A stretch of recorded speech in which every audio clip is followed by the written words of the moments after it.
แปลหนังสือธรรมบทภาคที่2เรื่องแห่งเท้าสกกะหน้า97ตั้งแต่ตีเตมครัตเถอจลคาเมมคโคนามะมานโวเป็นต้นไปอตีเตในการอันเป็นไปล่วงแล้วมานโวอันว่ามานพมคโคนามะชื่อว่ามัคคะอจลคาเมในอจลคามมัคคทรัตเถในแว่นแคว้นชื่อว่ามัคคตคันตวาไปแล้วคามะกัมมะกรณัฏฐานางสู่ที่อันเป็นที่กระทำซึ่งการงานในบ้านวิโยหิตวาคุยแล้วปังสงซึ่งดินร่วนปาทันเตนะด้วยปลายแห่งเท้าอัตโนทิตถาเนขีฐาเนในที่อัตโนแห่งตนทิตะขีดยืนแล้วอัตโนทิตถาเนในที่แห่งตนยืนแล้วกัตวากระทำแล้วรัมณียังให้เป็นที่อันบุคคลพึงยินดีอัฏฐาสิได้ยืนแล้วปุริโสอันว่าบุรุษอัปโรอื่นอีกปหริตวาผลักแล้วตังมานวังซึ่งมานพนั้นพาหุนาด้วยแขนอัปปเนตวานำไปปราดแล้วตโตฐานโตจากที่นั้นอัฏฐาสิได้ยืนอยู่แล้วตถาฐาเนในที่นั้นสยังเองโสมานโวอันว่ามานพนั้นอกุชิตวาไม่โกรธแล้วตัสสะปุริสัสสะต่อบุรุษนั้นกัตวากระทำแล้วฐานางซึ่งที่อันยังอื่นรัมณียังให้เป็นที่อันบุคคลพึงยินดีอัฏฐาสิได้ยืนแล้วปุริโสอันว่าบุรุษอัญโยอื่นปหริตวาผลักแล้วนางมานวังซึ่งมานพนั้นพาหุนาด้วยแขนอัปปเนตวานำไปปราดแล้วตโตปิฐานโตจากที่แม้นั้นอัฏฐาสิได้ยืนแล้วตถาฐาเนในที่นั้นสยังเองโสมานโวอันว่ามานพนั้นอกุชิตวาไม่โกรธแล้วตัสสะปิปุริสัสสะต่อบุรุษแม้นั้นกัตวากระทำแล้วฐานางซึ่งที่อันยังอื่นรัมณียังให้เป็นที่อันบุคคลพึงยินดีทิโตยืนแล้วปุริสาอันว่าบุรุษทั้งหลายนิขันตาผู้ออกไปแล้วนิขันตาผู้ออกไปแล้วเคหโตจากเรือนปหริตวาผลักแล้วตังมานวังซึ่งมานพนั้นพาหุนาด้วยแขนอัปปเนสูงนำไปปราดแล้วเตนะมานเวนะโสทิตะโสทิตฐานโตขีฐานโตจากที่เตนะมานเวนะอันมานพนั้นโสทิตะโสทิตะขีดทั้งให้หมดจดแล้วทั้งให้หมดจดแล้วเตนะมานเวนะโสทิตะโสทิตฐานโตจากที่อันมานพนั้นทั้งให้หมดจดแล้วทั้งให้หมดจดแล้วอิติด้วยประการอย่างนี้โสมานโวอันว่ามานพนั้นจินเตตวาคิดแล้วอิติว่าเตชนานว่าชนทั้งหลายเหล่านั้นสัพเพปิแม้ทั้งปวงสุขิตาเป็นผู้ถึงแล้วซึ่งสุขชาตาเกิดแล้วกัมเมนะอันกรรมอิมินานี้ปุญญกรรมเมนะเป็นบุญญกรรมสุขทายเกณะอันให้ซึ่งความสุขไมหังแก่เราภวิตพังพึงเป็นอิติดังนี้อาทายะถือเอาแล้วกุทาลังซึ่งจอบอัทาสิได้กระทำแล้วฐานังซึ่งที่คาลมันทลมัตตังอันมีมุนทนแห่งลานเป็นประมาณรัมณียังให้เป็นที่อันบุคคลพึงยินดีปุณทิวเสในวันรุ่งขึ้นฉะนั้นว่าชนทั้งหลายสัพเพทั้งปวงคันตวาไปแล้วอัฏฐังสุได้ยืนแล้วตถาฐาเนในที่นั้นเอวะนั่นเทียวอัฏฐาครั้งนั้นโสมานโวอันว่ามานพนั้นกัตวากระทำแล้วอักขิงซึ่งไฟอัฏฐาสิได้ให้แล้วฉะนั้นนางแก่ชนทั้งหลายเนสังเหล่านั้นสีตะสมะเยในสมัยแห่งฤดูหนาวโสมานโวอันว่ามานพนั้นอัฏฐาสิได้ให้แล้วอุทธกังซึ่งน้ำคิมหากาเลในการแห่งฤดูร้อนตโตในลำดับนั้นโสมานโวอันว่ามานพนั้นจินเตตวาคิดแล้วอิติว่าฐานางนามะชื่ออันว่าที่ปุคเลนะรัมณียังรัมณียังอันปุคเลนะอันบุคคลรัมณียังพึงยินดีปุคเลนะรัมณียังอันบุคคลพึงยินดีปิยังเป็นที่รักชนานางของชนทั้งหลายสัพเพสังทั้งปวงโหติย่อมเป็นต่างฐานางอันว่าที่นั้นอปิยังนามะชื่อว่าไม่เป็นที่รักกัสสจิของใครๆนัตถิย่อมไม่มีมยามัคคังสมังกโรนเตนะวิจาริตุงขีดตุงอันว่าอันมยาอันเรากโรนเตนะผู้กระทำอยู่มัคคังซึ่งหนทางสมังให้เป็นที่เสมอ วิจาริขีดเที่ยวไปมยามักคังสมังกโรนเตนะวิจาริตุงอันว่าอันเราผู้กระทำอยู่ซึ่งหนทางให้เป็นที่เสมอเที่ยวไปปทายะจำเดิมอิโตกาลโตแต่การนี้วัตติย่อมควรอิติดังนี้นิคมิตวาออกไปแล้วปาโตในเวลาเช้าวะเที่ยวกโรนโตกระทำอยู่มักคังซึ่งหนทางสมังให้เป็นที่เสมอหารันโตวิจารติย่อมเที่ยวรานอยู่รุกขสาขาซึ่งกิ่งแห่งต้นไม้ทั้งหลายอัตนาชินทิตวาหาริตพยุตตกาขีดยุตตกาอันสมควรแล้วแก่ความเป็นกิ่งไม้อัตนาอันตนชินทิตวาตัดแล้วหาริตพะขีดพึงรานอัตนาชินทิตวาหาริตพยุตตกาอันสมควรแล้วแก่ความเป็นกิ่งไม้อันตนตัดแล้วพึงรานอัฏฐาครั้งนั้นปุริโสอันว่าบุรุษอัปโรอื่นอีกทิสวาเห็นแล้วนางมานวังซึ่งมานพนั้นอาหากล่าวแล้วอิติว่าสัมมาแนสหายตวังอันว่าท่านกโรสีย่อมกระทำกิงซึ่งอะไรอิติดังนี้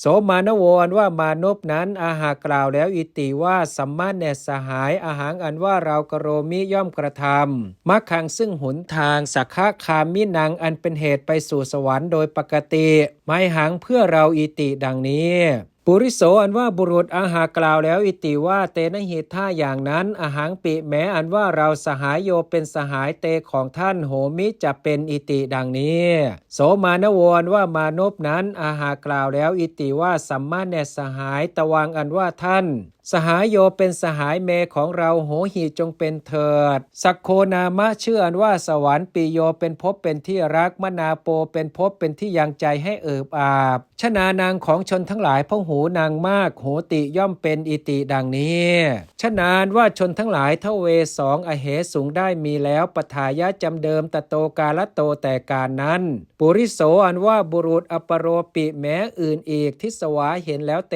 ชะเนซึ่งชนทั้งหลายเหล่านั้นปุชิตวาถามแล้วตถาเหมือนอย่างนั้นเอวะนั่นเทียวสุตวาฟังแล้ววะเทียวสหายโยเป็นสหายชนานางของชนทั้งหลายเตสังเหล่านั้นชาโตเกิดแล้วปุริโสอันว่าบุรุษอปโรปิแม้อื่นอีกสหายโยเป็นสหายชนานางของชนทั้งหลายเตสังเหล่านั้นชาโตเกิดแล้วปุริโสอันว่าบุรุษอปโรปิแม้อื่นอีกสหายโยเป็นสหายชนานางของชนทั้งหลายเตสังเหล่านั้นชาโตเกิดแล้วเอวังอย่างนี้ชนานว่าชนทั้งหลายเตติงสะ33สเพปิแม้ทั้งปวงชาตาเกิดแล้วอิติด้วยประการฉนี้เตชนานว่าชนทั้งหลายเหล่านั้นสเพปิแม้ทั้งปวงกุทาลาที่หัตถาผู้มีวัตถุมีจอบเป็นต้นในมือกโรนตากระทำอยู่มักคังซึ่งหนทางสมังให้เป็นที่เสมอคัจฉันติย่อมไปฐานางสิ้นที่เอกโยชนะทวิโยชนะมัตตังมีโยชน์หนึ่งและโยชน์สองเป็นประมาณคามโภชโกอันว่าบุคคลผู้บริโภคซึ่งบ้านทิสวาเห็นแล้วเตชะเนซึ่งชนทั้งหลายเหล่านั้นจินเตสิคิดแล้วอิติว่ามนุษย์สารว่ามนุษย์ทั้งหลายอิเมเหล่านี้ยุตตาประกอบแล้วอโยเคนในกิจอันบุคคลไม่พึงประกอบสเจปิแม้ถ้าว่าอิเมมนุษย์สารว่ามนุษย์ทั้งหลายเหล่านี้อาหารายุงพึงนำมาอาหารวัตถุนี้ซึ่งอาหารวัตถุทั้งหลายมัชฌัมมังสาทีนี้มีปลาและเนื้อเป็นต้นอรัญญโตจากป่าวาหรือว่ากัตตวากระทำแล้วสุรังซึ่งสุราปิวัยยุงพึงดื่มหรือว่ากระยุงพึงกระทำกรรมังซึ่งกรรมตาที่สังอันเช่นนั้นอันยังอย่างอื่นไซ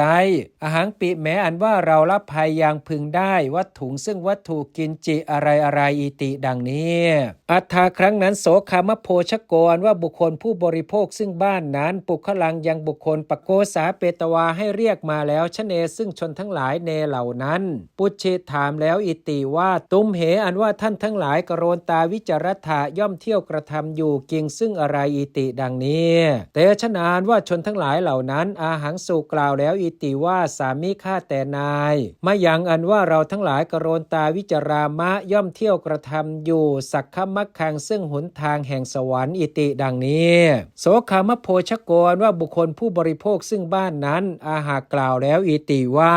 คราวาสังวสันเตหินามะชเนหิเอวังกาตุงขีตุงอันว่าอันชเนหิ หิอัญชนทั้งหลายวสันเตหินามะชื่อว่าผู้อยู่คราวาสังอยู่ครองซึ่งเรือนกาขีดกระทำเอวังอย่างนี้คราวาสังวสันเตหินามะชเนหิเอวังกาตุงอันว่าอัญชนทั้งหลายชื่อว่าผู้อยู่ครองซึ่งเรือนกระทำอย่างนี้นวัตติย่อมไม่ควร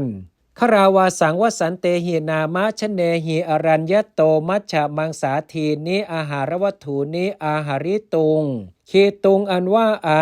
ชเนหิอัญชนทั้งหลายวสันเตหินามะชื่อว่าผู้อยู่คราวาสังอยู่ครองซึ่งเรือนอาหาริขีดนำมาอาหารวัตถุนี้ซึ่งอาหารวัตถุทั้งหลายมัชฌะมังสาทีนิมีปลาและเนื้อเป็นต้นอรัญญโตจากป่าจะด้วยคราวาสังวสันเตหินามะชเนหิอรัญญโตมัชฌะมังสาทีนิอาหารวัตถุนิอาหาริตุงจะอันว่าอัญชนทั้งหลายชื่อว่าผู้อยู่ครองซึ่งเรือนนำมาซึ่งอาหารวัตถุทั้งหลายมีปลาและเนื้อเป็นต้นจากป่าด้วยคราวาสังวสันเตหินามะชเนหิสุรังกตวาปาตุงจะขีตุงอันว่าชเนหิอัญชนทั้งหลายวสันเตหินามะชื่อว่าผู้อยู่คราวาสังอยู่ครองซึ่งเรือนกัตวากระทำแล้วสุรังซึ่งสุราปาขีดดื่มจะด้วยคราวาสังวสันเตหินามะชเนหิสุรังกตวาปาตุงจะอันว่าอัญชนทั้งหลายชื่อว่าผู้อยู่ครองซึ่งเรือนกระทำแล้วซึ่งสุราดื่มด้วยคราวาสังวสันเตหินามะชเนหินานัปปการเรกัมมันเตกาตุงจะขีตุงอันว่าชเนหิอัญชนทั้งหลายวสันเตหินามะชื่อว่าผู้อยู่คราวาสังอยู่ครองซึ่งเรือนกาขีดกระทำกัมมันเตซึ่งการงานทั้งหลายนานัปปการเรมีประการต่างๆจะด้วยคราวาสังวสันเตหินามะชเนหินานัปปการเรกัมมันเตกาตุงจะอันว่าอัญชนทั้งหลายชื่อว่าผู้อยู่ครองซึ่งเรือนกระทำซึ่งการงานทั้งหลายมีประการต่างๆด้วยวัตติย่อมควรอิติดังนี้เตชะนานว่าชนทั้งหลายเหล่านั้นปฏิคิปิงสุคัดค้านแล้วว่าจะนังซึ่งคำตัสสะคามโพชกัสสะของบุคคลผู้บริโภคซึ่งบ้านนั้นเตชะนานว่าชนทั้งหลายเหล่านั้นเตนะคามโพชเกนะวุจมานาปิวุจมานาปิแหมผู้เตนะคามโพชเกนะอันบุคคลผู้บริโภคซึ่งบ้านนั้นวุจมานากล่าวอยู่เตนะคามโพชเกนะวุจมานาปิแหมผู้อันบุคคลผู้บริโภคซึ่งบ้านนั้นกล่าวอยู่ปุณปูนังบ่อยๆปฏิคิปิงสุคัดค้านแล้วเอวะนั่นเทียวโสคามโพชโกนว่าบุคคลผู้บริโภคซึ่งบ้านนั้นกุชิตตวาโกรธแล้วจินเตตวาคิดแล้วอิติว่าอาหังอันว่าเราเนชเนยังชนทั้งหลายเหล่านั้นนาเศษสามิจักให้ฉิบหายอิติดังนี้คันตวาไปแล้วสันติกังสู่สำนักรัญโยของพระราชาวัตวากราบทูลแล้วอิติว่าเทวะข้าแต่พระองค์ผู้สมมุติเทพอาหังอันว่าข้าพระองค์ปัสสามิย่อมเห็นโจเรซึ่งโจรทั้งหลายวิจารันเตผู้เที่ยวไปอยู่วัคคพันเทนะด้วยการผูกกันโดยความเป็นพวกอิติดังนี้วัจเนครั้นเมื่อพระดำรัสอิติว่าตวังอันว่าเธอคัจฉะจงไปตวังอันว่าเธอขเหตวาจับแล้วเตโจเรซึ่งโจรทั้งหลายเหล่านั้นอาเนหิจงนำมาอิติดังนี้รัญญาอันพระราชาวุตเตตรัสแล้วกัตวากระทำแล้วตถาเหมือนอย่างนั้นทัศเสสิแสดงแล้วรัญโยแก่พระราชาราชาว่าพระราชาอวีมังสิตวาไม่ทรงพิจารณาแล้ววะเทียวราชปุริเสยังราชบุรุษทั้งหลายอาณาเปสิทรงให้รู้ทั่วแล้วอิติว่าตุมเหอันว่าเจ้าทั้งหลายหัตถินายังช้างมัทธาเปถาจงให้เหยียบอิติดังนี้มัคโคอันว่ามานพชื่อว่ามัคคะอัทาสิได้ให้แล้วโอวาทังซึ่งโอวาทชนานางแก่ชนทั้งหลายเสสานางผู้เหลืออิติว่าสัมมาแน่สหายทั้งหลายอวัสโยอันว่าที่พึ่งอำหากังของเราทั้งหลายอันโยอื่นทเปตวาเว้นเมตตังซึ่งเมตตานัตถิย่อมไม่มีตุมเหอันว่าท่านทั้งหลายอากัตตวาไม่กระทำแล้วโกปังซึ่งความโกรธปุคเลในบุคคลทั้งหลายกัตถจิไหนสัมมจิตตาเป็นผู้มีจิตอันเสมอเมตตาจิตเตนะด้วยจิตมีเมตตาวะเทียวรัญเยในพระราชาจะด้วยคามโพชเกในบุคคลผู้บริโภคซึ่งบ้านจะด้วย มัทนาหัตถิมหิในช้างตัวเหยียบจะด้วยอัตนิในตนจะด้วยโหทะจงเป็นเถิดอิติดังนี้เตชะนานว่าชนทั้งหลายเหล่านั้นกริงสุกระทำแล้วตถาเหมือนอย่างนั้นอัฏฐะครั้งนั้นหัตถีอันว่าช้างณวิสหิไม่อาจแล้วอุปสังกมิตุงเพื่ออันเข้าไปใกล้เมตตานุภาเวนะด้วยอานุภาพแห่งเมตตาชนานางของชนทั้งหลายเนสังเหล่านั้นราชาว่าพระราชาสุตวาทรงสดับแล้วอัฏฐังซึ่งเหนือความต่างนั้นอาหาตรัสแล้วอิติว่าหัตถีอันว่าช้างทิศวาเห็นแล้วมนุษย์เสซึ่งมนุษย์ทั้งหลายพ่อหูมากณวิสหิสติจักไม่อาจมัทธิตุงเพื่ออันเหยียบตุมเหอันว่าเจ้าทั้งหลายคัจฉทะจงไปตุมเหอันว่าเจ้าทั้งหลายปฏิชาเทตวาปกปิดแล้วกตะสาเรณะด้วยเสือลำแพนหัตถิงยังช้างมัทธาเปถะจงให้เหยียบเถิดอิติดังนี้หัตถีอันว่าช้างราชปุริเสหิเตชะเนกตะสาเรณะปฏิชาเทตวามันทิตุงเปสยมาโนเปสยมาโนตัวราชปุริเสหิอันราชบุรุษทั้งหลายปฏิชาเทตวาปกปิดแล้วเตชะเนซึ่งชนทั้งหลายเหล่านั้นกตะสาเรณะด้วยเสือลำแพนเปสยมาโนใสไปอยู่มัทธิตุงเพื่ออันเหยียบราชปุริเสหิเตชะเนกตะสาเรณะปฏิชาเทตวามัทธิตุงเปสยมาโนตัวอันราชบุรุษทั้งหลายปกปิดแล้วซึ่งชนทั้งหลายเหล่านั้นด้วยเสื่อลำแพนใสไปอยู่เพื่ออันเหยียบปฏิกมิก้าวกลับแล้วทูรโตจากที่ไกลวะเทียวราชาว่าพระราชาสุตวาทรงสดับแล้วปวัตติงซึ่งเหตุอันเป็นไปทั่วต่างนั้นจินเตตวาทรงดำริแล้วอิติว่าการเนนะอันเหตุเอทาวัตถุมหิในเรื่องนี้พวิตพังพึงมีอิติดังนี้ราชปุริสังยังราชบุรุษปโกษาเปตวาทรงให้เรียกมาแล้วเตชะเนซึ่งชนทั้งหลายเหล่านั้นปุชิตรถามแล้วอิติว่าตาแน่พ่อทั้งหลายตุ้มเหอันว่าเธอทั้งหลายนิสายะอาศัยแล้วมังซึ่งเราณลัพพทะย่อมไม่ได้จริงซึ่งอะไรอิติดังนี้เตชะนานว่าชนทั้งหลายเหล่านั้นปุจฉิงสุทูลถามแล้วอิติว่าเทวะข้าแต่พระองค์ผู้สมมุติเทพเอตังการนังอันว่าเหตุนั่นจริงอะไรอิติดังนี้ราชาว่าพระราชาอาหาตรัสแล้วอิติว่ากิระได้ยินว่าตุมเหอันว่าเธอทั้งหลายโจราเป็นโจรวัคคพันเทนะด้วยการผูกกันโดยความเป็นพวกหุตวาเป็นวิจรัตถะย่อมเที่ยวไปอรัญเยในป่าอิติดังนี้เตชะนานว่าชนทั้งหลายเหล่านั้นปุจฉิงสุทูลถามแล้วอิติว่าเทวะข้าแต่พระองค์ผู้สมมุติเทพโกอันว่าใครอาหากล่าวแล้วเอวังอย่างนี้อิติดังนี้ราชาว่าพระราชาอาหาตรัสแล้วอิติว่าตาแน่พ่อทั้งหลายคามโพชกรว่าบุคคลผู้บริโภคซึ่งบ้านอาหารกล่าวแล้วเอวังอย่างนี้อิติดังนี้เตชะนานว่าชนทั้งหลายเหล่านั้นอาหังสุกราบทูลแล้วอิติว่าเทวะข้าแต่พระองค์ผู้สมมุติเทพมายังอันว่าข้าพระองค์ทั้งหลายโจราเป็นโจรอัมหะย่อมเป็นนะหาไม่ได้ปณะก็มายังอันว่าข้าพระองค์ทั้งหลายสักขมักคังยังหุนทางแห่งสวรรค์โสเทนตาให้หมดจดอยู่อัตโนเพื่อตนกโรมะย่อมกระทำกรรมังซึ่งกรรมอีทางนี้จะด้วยอีทางนี้จะด้วยขามโพชกรว่าบุคคลผู้บริโภคซึ่งบ้านนิโยเชตวาชักชวนแล้วอัมเหซึ่งข้าพระองค์ทั้งหลายอกุศลกิริยายะด้วยอันกระทำซึ่งอกุศลอัตโนวจนังอกโรนเตอัมเหนาเสตุกาโมขีดกาโมเป็นผู้ใคร่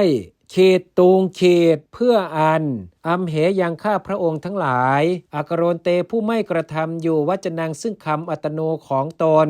นาเสขีดให้ฉิบหายอัตโนวจนังอกโรนเตอัมเหนาเสตุกาโมเป็นผู้ใคร่เพื่ออันยังข้าพระองค์ทั้งหลายผู้ไม่กระทำอยู่ซึ่งคำของตนให้ฉิบหายหุตวาเป็นกุชิตวาโกรธแล้วอาหากล่าวแล้วเอวังอย่างนี้อิติดังนี้อัฏฐาครั้งนั้นราชาว่าพระราชาสุตวาทรงสดับแล้วกระถังซึ่งวาจาเป็นเครื่องกล่าวชนานางของชนทั้งหลายเตสังเหล่านั้น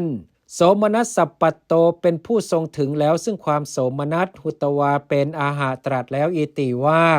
ตาดูก่อนพ่อทั้งหลายติรัชฉาโนอันว่าสัตว์ดิรัจฉานอาอย่างนี้ชานาติย่อมรู้คุณเนซึ่งคุณทั้งหลายตุมหากังของเธอทั้งหลายอาหารอันว่าเรามนุษย์สภูโตผู้เป็นมนุษย์เป็นแล้วณอัสสขิงไม่ได้อาจแล้วชานิตุงเพื่ออันรู้ตุมเหอันว่าเธอทั้งหลายขมัทธะจงอดโทษเมต่อเราอิติดังนี้จะป ณะก็แลโสราชาว่าพระราชานั้นวัตวาครั้นตัดแล้วเอวังอย่างนี้อทาสิทธิ์ได้พระราชทานแล้วขามโภชกังซึ่งบุคคลผู้บริโภคซึ่งบ้านสัพปุตทารังผู้เป็นไปกับด้วยบุตรและภรรยา